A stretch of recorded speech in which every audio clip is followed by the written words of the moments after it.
Makwaba Efamra ITV so ene yawada October bosomini da etosom kron ewo afie emu yedo aspapa so afidie no eda ha nsema hodo twego yememu ene amahodo so ena numre yede esum wo ITV so ye wakaswa anti Mercy Junction na numre nsem wasamufo ede asoma me no de betodwa bi wo mu enie immigration officer ni pabonfo bi ekunu ne dai wonu sanso kopie mu ewo court na wonu metu asem na kwhye October bosomi ne de toso aduonu mienu abusua twese de akoto no eye no omodi kwatu nyamu kakra esanse ase wonu mu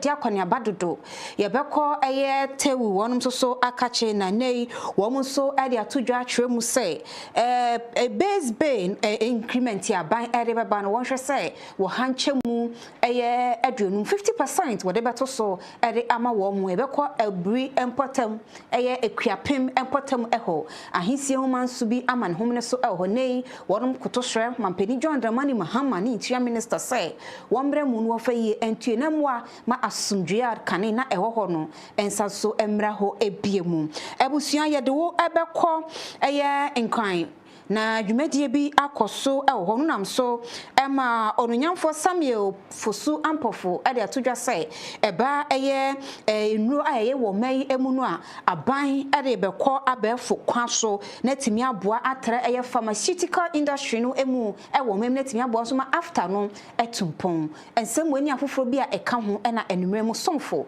dache hima afia akonua medebeso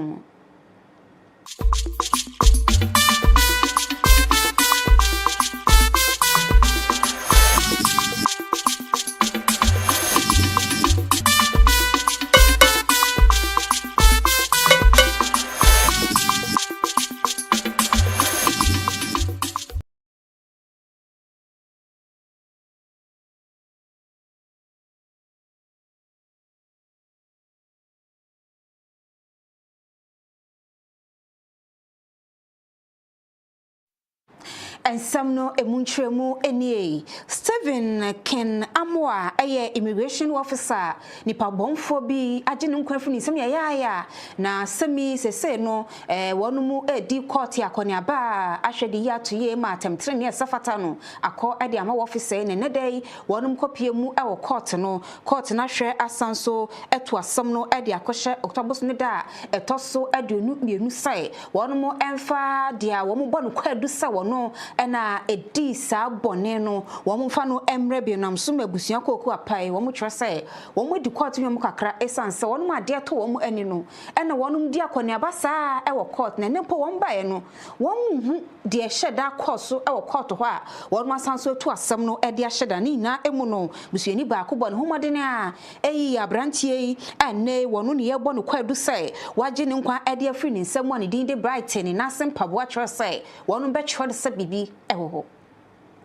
ade na yete ade na koye ya kan sai motor dey enu anse ade na ba na yesan ade na ekro up and down mo join Kasie sesai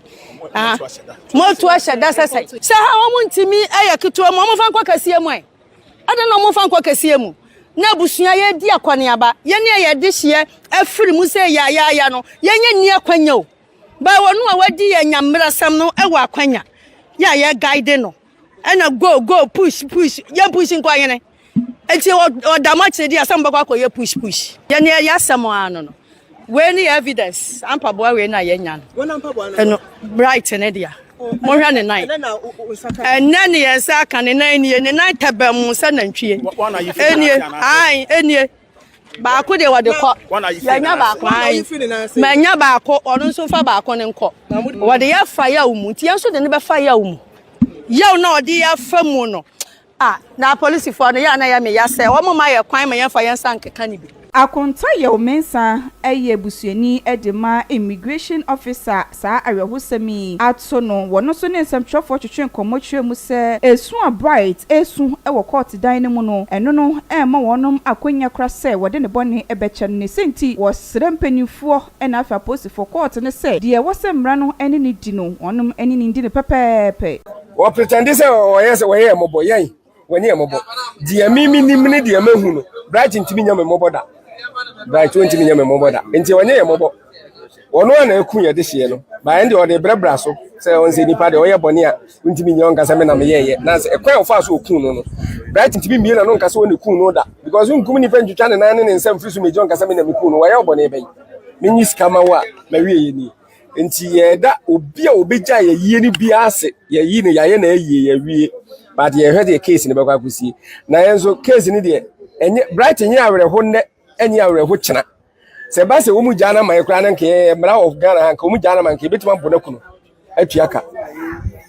emra ma ye kwansa nti de asɛm no bɛkɔ bia ye di akiri se ye hwɛ se emra ne bright bi di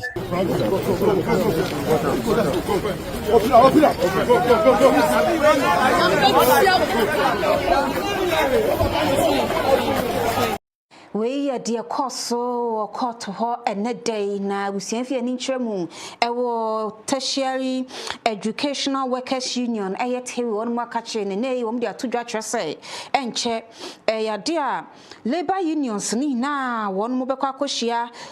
aseye a ehwe employment and afi labor relations so na wonu no eni na di nkomo efa wonu marketua hunsam ditu any base pay no ahwese wo be pagya mu edi ama wo mu na enu na wo twese wo mu die ka bi wo mani je papa sa ban behwe na wonu marketua wato mu 50% edi ama wo mu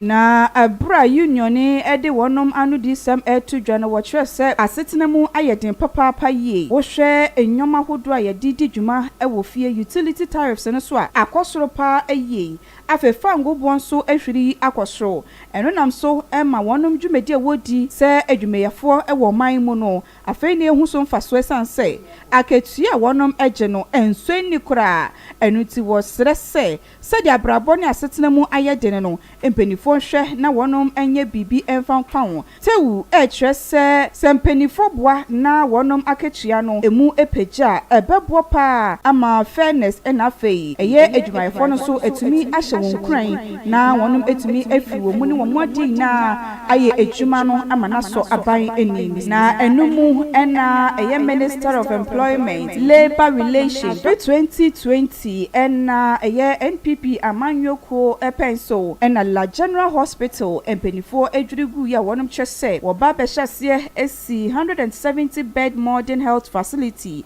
ɛde ama adehye wonom ɛwɔ hɔ sɛ bɛyɛ na ayare koso na enum no bra edwuma no hyase no enchekora na edwuma no wonom etwa so ɛwɔ hɔnom ebesi sabra ye kase wonom twintwan wonase a edwuma no enya enkoso na enei eyade a opanipa wono na woye oswafo wohwe apomuden hu nsam so onimianfo owura akando wode ensrahwe hyehye so ɛwɔ dwumadi ɛkoso ɛwɔ la hɔ no ɛna okohunu sɛ sadia project no akwakodu na hu behia sɛ empanifo di sika behyem na aboa ama etumi akɔntent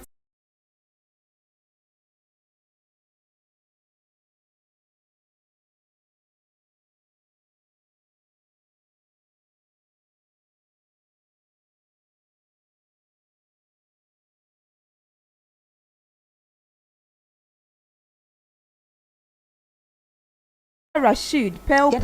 enso editu just say idea concern na wonom dia to edwa no aban ehwe mu papa se beboa na won dwumedie na afei ehia dia ede wakoma so no so no aban etumi aye ne sa pepepe ede ama wonom wo se proposal no se emfa ho ne se de tie bia no achechefo nko miamia hodo wonum ekwache ogidi say enu betimi aboa ate achechefo mpempi yede wonum ko miamia hodo bia wonu se won mpɛ hɔ no yeyi won afi won ama enkoda na ɛwɔ hɔ no ɛna wonum ho ɛkyere won ne bete so as CSOs and NGOs in the education space, we appreciate the significant contributions that teachers make in the provision of quality education delivery.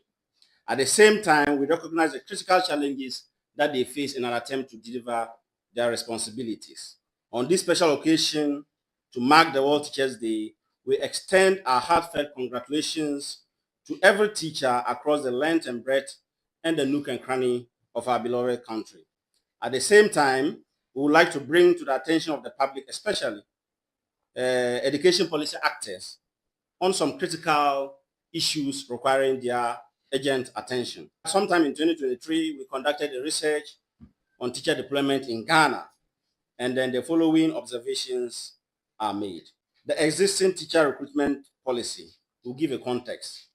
The existing teacher recruitment and deployment policy in Ghana operates on the basis of a highly centralized system.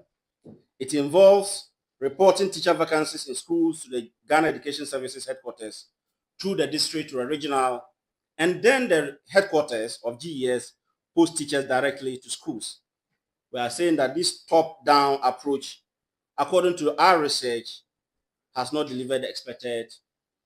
improved learning outcomes we desire. The strategy and related policies have not been able to address the equity concerns, as around 68% of vacancies in this study remained in rural areas. Secondly, the quality of basic education was found to be low, as 4 out of 6 districts had over 70% of students who took the BECE in 2020 obtaining above grade 30. The centralized recruitment and deployment of teachers was found in the study to be ineffective,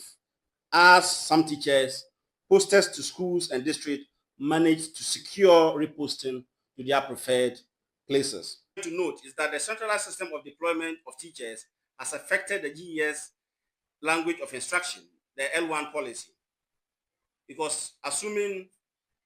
someone is posted from Accra who speaks Ga and posted to a place like Bungbalga or Polinyo, and coming to speak Dagbani, because you're supposed, from basic 1 to basic 3, you're supposed to, the medium of communication with the learners is the local language. And so this centralized system actually affects this goal. Now, the overall impact of this centralized policy is that we have noted 2 issues. The first is that people train teacher ratio between rural and urban schools are likely to increase because of the situation we have just mentioned. The second is that the possibility of many more teachers facing mental health, because a study by the African Union indicates that the wide range of stresses, including workplace environment, huge class sizes, and then long hours, inadequate salaries, can affect a teacher well-being.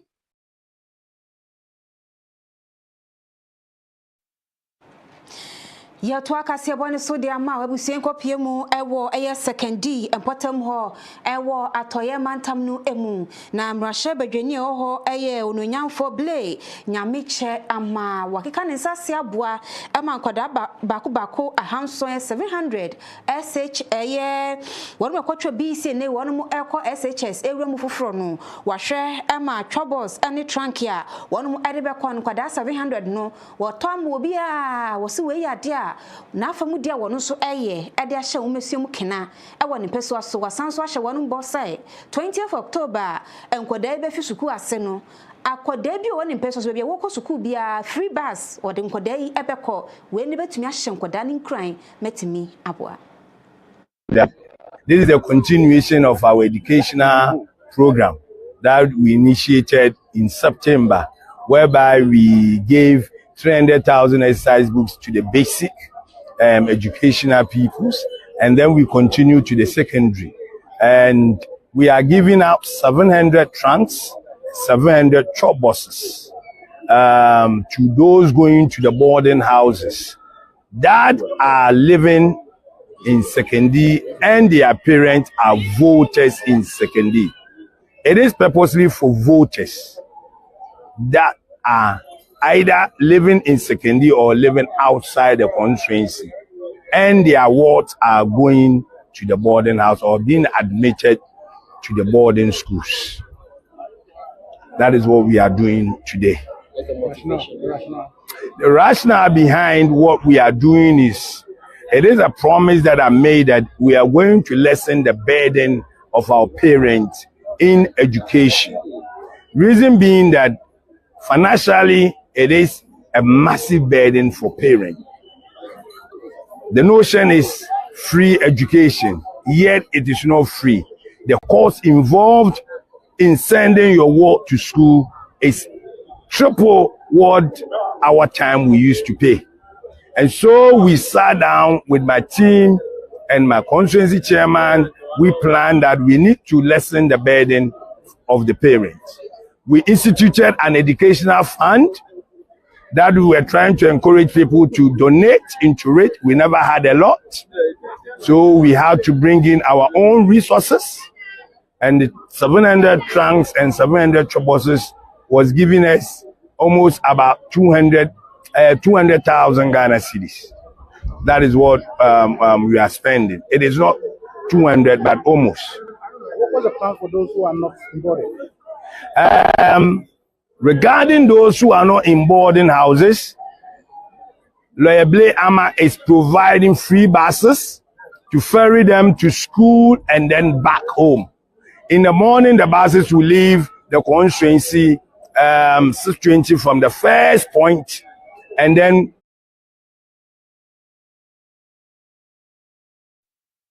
Yɛmfi umesian nsɛm na afeefee ni nkyɛmu ɛwɔ apɔmuden ho nsɛm ɛn na ononyamfo kwabena minta akando wɔ na yɛ apɔmuden so afɔ ne dɛ wɔkɔpie mu ɛwɔ nkran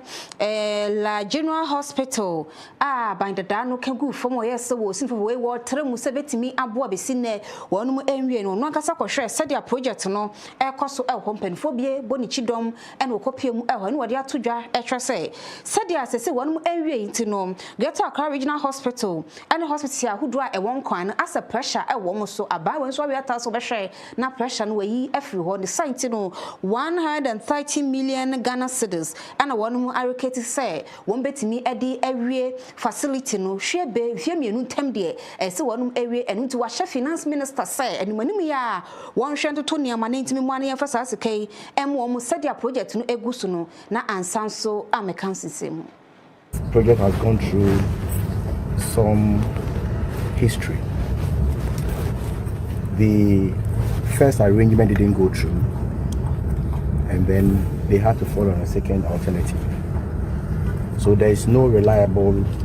or if you like, a dedicated source. Afi 2020 and a year NPP amanyoko epenso and La General Hospital and penifo edrigu ya wonum chese wo ba behye esi 170 bed modern health facility edi ama adehye wonum ewo ho se beye na ayarehwe ho nsem so ebetumi akoso na enum no bra edwuma no hyase no enchekora na edwuma no wonum etwa so ewo honum ebesi sabra ye kase wonum twintwan wona asia edwuma no enya enkoso na enei eyade a opanipa wono ena woye oswafo wohwe apomuden hu nsem so onimyamfo owura akando wode ensrahwe hyehyɛ so ewo dwumedie ekoso ewo la ho no ena okohunu se sadia project no akwakodu na hu behia se empanifo di sika behyem na aboa ama etumi akontentem na afenso ayaresa ena afe ayarehwe hu nsem so etumi agina nanan so ewo honom amrahye bedwani wogina mu edema adehye wonom ewo la dadi kotopon onimyamfo reta na odole sowa enso eka mpanifo wonom ekohwe eye dwumedie no sadie ekono. This project has gone through some history. The first arrangement didn't go through, and then they had to follow on a second alternative. So there is no reliable, or if you like, a dedicated source of funding. There are projects where you have loan or grant, or you have a specific source of funding. So as it stands now, this project, you have to make an allocation on the national budget before you get money to continue this project. There are projects when you inherit, there is a dedicated funding. So once you inherit, you just have to run with it. This is not the type of project. And so in 2025 budget, we made an allocation of 130 million Ghana cedis for this project. My records indicate that out of the 50 million euros, about 7 million euros have been paid, which means that we have about 43 million euros more to pay before the completion of this project. Committed into ensuring that funds are released for this project to progress. I am happy that today I've come to see the workers on site, and they are willing to make progress until any payment is made. And so we'll continue to monitor keenly, and I will have a special interest in this particular project.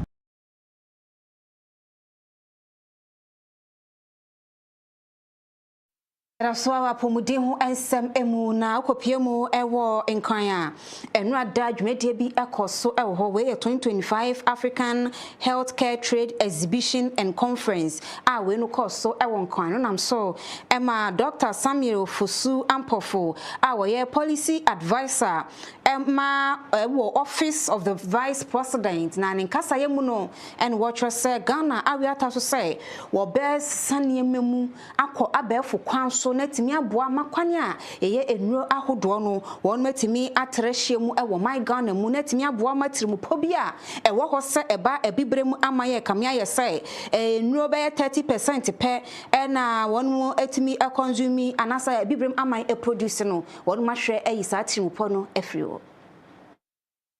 For too long, African health security and indeed its economic security has been at the mercy of others. The dependence is not only unsustainable, it is unjust and not right. It is a moral challenge when the health and hope of our people are contingent on the goodwill of external forces.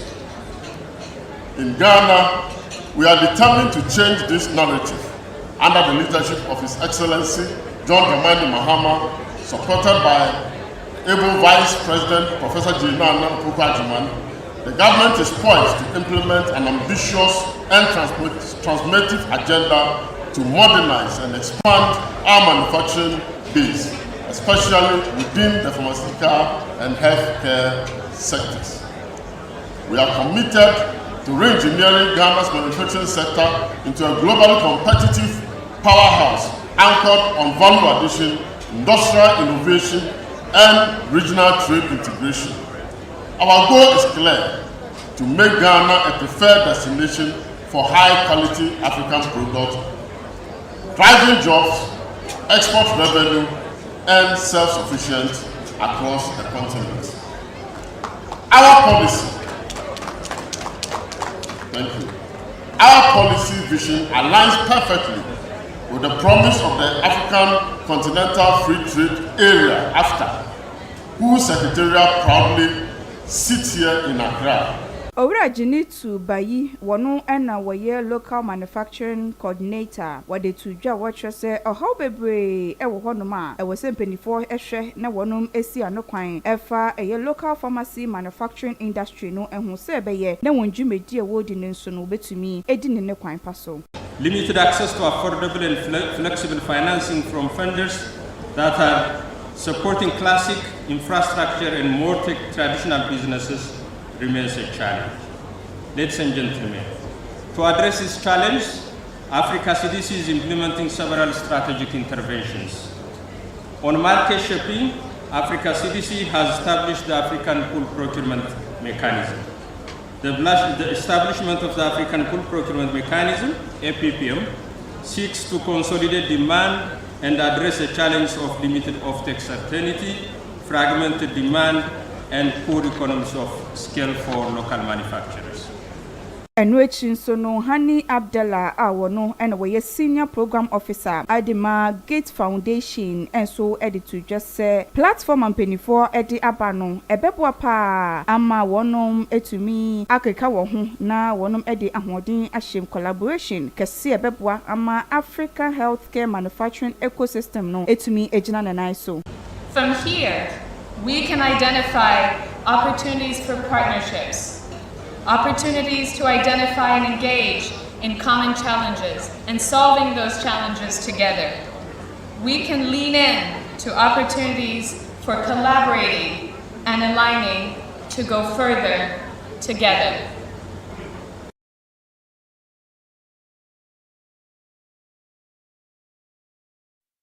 Yefi apomudi ho ensemu ne nkopie mu ewo epoye mantamu na wodwani ekremu ewo akuapem a eno no ewo epoye mantamu a ahensie humanso amane homre so ewo ho na okuapem hene wosi ade ayo adodankwa a wotoso miensa wonu waye wo hempon a wo ho na wokọ ekura kakra wokọ ekura na kire no na afa de sese wosi na namu ni ade no manso aba ho ewo ho a eno tie nei wonu mo ekoto hwa mampani John Dramani Mahama interior minister ni mpenfo ka bi say wonu mepie mu ewo kuapem mu won hwe fa yentuye na asumdwe akane na yenim say kuapem de ho ya asumdwe no ensanso emra we say asumdwe ani ho kra wonu yensanchofo nhemu yamane boni jomensa AK Black en wokwaje wonu anu disem na efua enketia obuo a wotoso mienu wonu ye akuapem hemia ni sem wodi tudwa efa sansemi ehuni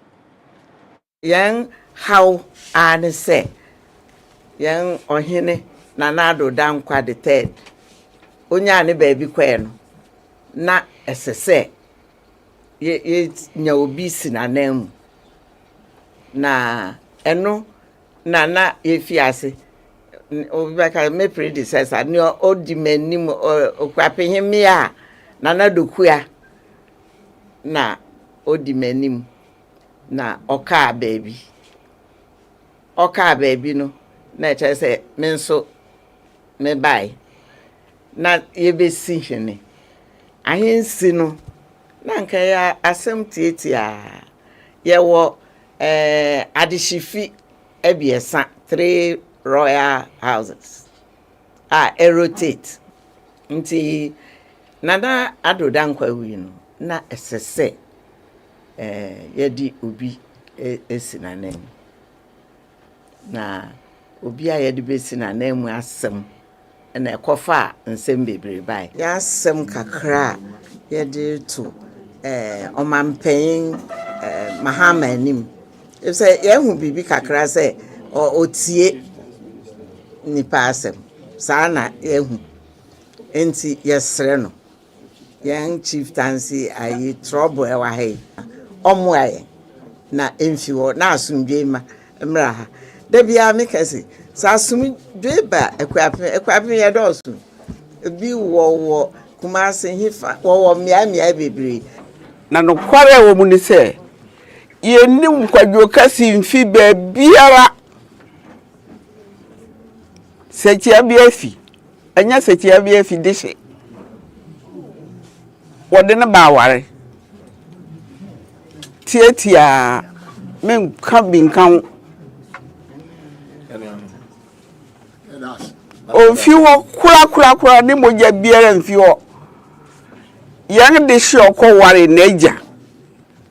na neja nde ne bre ni so hwen mano period nti abanoma Owura yewo Jonas concern youth ewo ekrapon enso edito omampani John Dramani Mahama enum se won hwe se entokwa ohaw ni amane a wonum efamu ewo kuro no so no eha wonum dwumedie pa enuti interior minister won fo wonan se fom na wonboa emasa dispute no wonum entumi enka yesi abrant na wode na betina ekropon ahemfi won kufu adodo no kotena won onye okuroponi onfi akuapem sechi abia busuan onfi mu ba bia efise mre ampenfo no mre watia na ewufi won abusuafo no sechi abia busuafo no aye press conference onfi fie wo yakoko tama court abunufo the contempt atunu susi onye no so onye nso still now odaso ti ahemfu a mre bia nchekere no wenu nti yesre omampen se ye asem yetietia se omra no omapam omompam abrante ni mfifie wo na okuapem me ya entrance ne mpen entrance no won hyehye amane no wonya amane na enyefe if se won anyina mfi ahemfu wo dia na ne yakoso nyina so nwere mo okuapem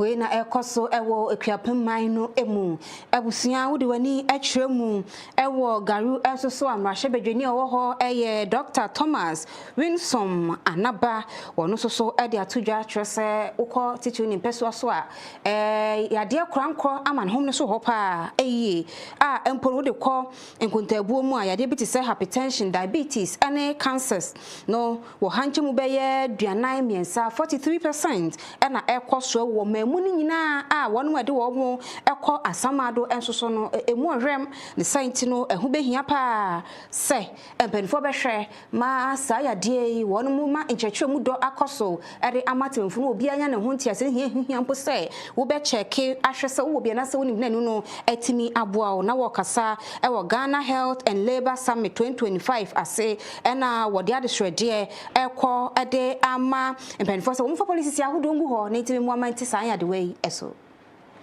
Permit me to address the recent demonstrations by some nurses and teachers over the non-payment of their salaries. As a minister responsible for labor, jobs, and employment, I am profoundly concerned. I assure you, and I assure them, that my ministry is working in close collaboration with the ministries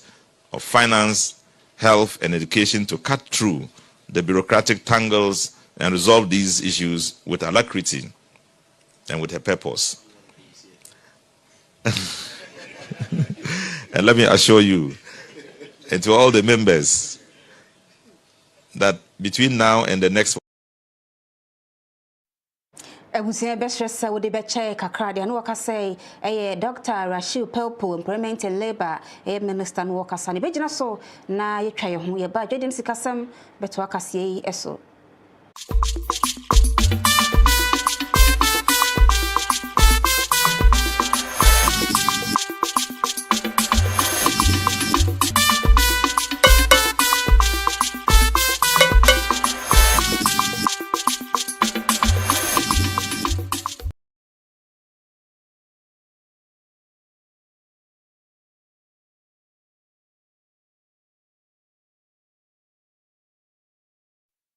ITV and America CN when you so awuhwe afemu radwedie ene sikasem emu na Ghana Cocoa Board enso abo koko akuafo anoho ba say wonum behwe say fertilizers se wonum enya ade bobo wonum koko so na etimbo koko no esuye pa no won behwe say akuafo ensa ebeka na ni na mu no aban twese 2025-2026 crop season no ayade asem ne okase kra no wapeja koko bomu akoko anto bag say bono 4,000 Ghana cedis ya we no emu akwakoye di papa ede ama koko akuafo no site no na wo twese eyade nei sedi antomu no akwasoro koko bag 400 Ghana cedis no sa papa pe wo behwe se won so beye niam a wo be hare wo natimi aboa won koko no aso aba.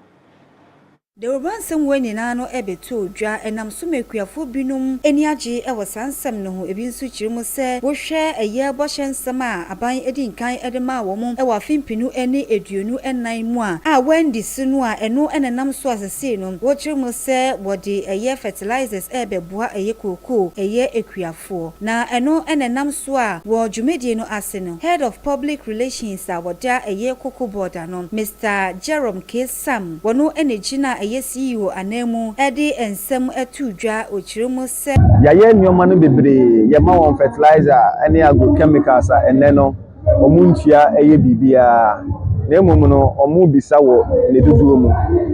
Cocoa Board nso ate no asopam ya me ya adomo a ne duduo mu no ye be dey ye beye yeguso a ye kra bi eye almost every time said ye be ya ye de be ma eye yenkuafo because yetumi de akade na omuhia ne ma wonwa eno no betimi adokoko no na ni ayehwehwe as oman no yenso yetimi aide yenso yetimi enya eno nti no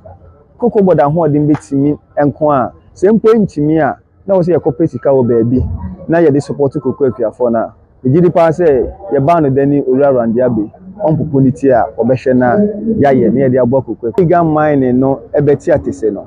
ema ye nkoko dodo na ye pe no eye den eba fom so a e affect eye sika omanmu ni nyina be den ebenya ene nititu mpo no koko akuafo no eno nti no ya mo ye ni abre a Yansu yɛde nhyehyɛe de egu akwan mu through ɛyɛ special services department ɛne ɛyɛ tree protection department no. Ɛyɛ ade a yɛhwɛ sɛ ebetimi ayɛ den esi saa nneɛma wei ano ho kwan. Nana Charles Owusu a wono regional chief farmer Western North region osanso board member waka cocoa board ho. Wabros wono so edi nsam etu dwane sei ene wo kire mu. Entumu yani aje ho. Ahye bon so fertilizer obesan de ache free. Yahu se ache bi dan to kan na man so ayede. Afi also display machine sabre yakwafo bebre. Oko fetu afo so ise oko high machine. Ebi mpo be yedro red and pakra ma na ma tamiri se experiment bi maso. Dem sa bandu me na so de bi cha me kwade a eri se maniche. Afi no so obema free. Erum na mi pe edu na ko tiska to mpa onya papa nto. Nti em sa ban koko bo dom de brain a om de ade pabra kuafo. Nti eno kan ho na ma ani age pa afi asan hye ebo se efi afi de ko. Kwani ba bia be contract school free. Ayes your pon free. Nti ani je sam edu sa bra kuafo bebre enkari kokwa skani ho. Ni se be ko investment wo make you free dia. Ni se ye de nsambo ani dede ye de kan fo aban. Pa ne garam se ekoso. Ane first mu nyo mututwa na basa first no enim se nkan onyan mo ha na nsuo eboma afrefre nsuo ma ne to. Isi akọ first mu ene ayem fofo. Nti mu se dachi yeni dachi. So okwa ye mu na nua nketo anu a etwa kase nu ya ayem kwa anya kwa yu na ayem fofo. Nti esra ban sa first no mo se no mo aye afi garam se omutu. Ama se bebre mpo ye nsuo nye spring. Nsuo anu mpo asan ade so aman nti esra ban sa no ma no timi boy ande a se kukoska benya no betimi de ade pa ama yensu yenya nkwa.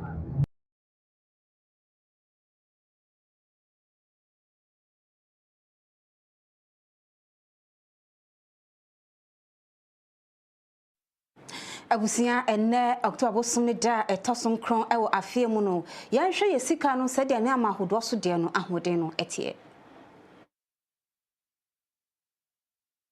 A free ene day mono Bank of Ghana wo eye ni rates ahodo a wode ebae no ochire mo sesi cedi ni dwadie no ejina 12 cedis 40 pesos e wo dollar no eso na sentem nso wo hwe eye inflation na kwa akoye se cedi no ewo mo se enimonyama ewo cedi no ho no abafom na nso wo hwe eye interbank ana afa eye forest market na akoba ni se nyama bo akofom na nso cedi no ahoɔden no enjina ne na so na wo chire mo se wo hwe fuel prices ewo eye poms ahodo a wo chire mo se enam sesidi na hoɔden no ɛwɔ fom ti anhwɛ a ɛbɛma no apagya pa asetene mu nso ɛbɛyɛ den wɔ ɛyɛ Bank of Ghana sesie no wɔ ɛyɛ domestic gold dwumadie no nso okyerɛ mu sesie no program na ɛkɔ so pa ye nanso wohwɛ sɛdeɛ na wɔhwɛ nim asɛ sidi na hoɔden betumi akɔhoro no enya amma ne saa na wɔkyerɛ mu sesie pound ni dwadie ɛwɔ dwama so no egyina 16 cedi 59 pesos ne ton no nso gyina 16 cedi 60 pesos euro no nso ni dwadie no egyina 14 cedi 38 pesos.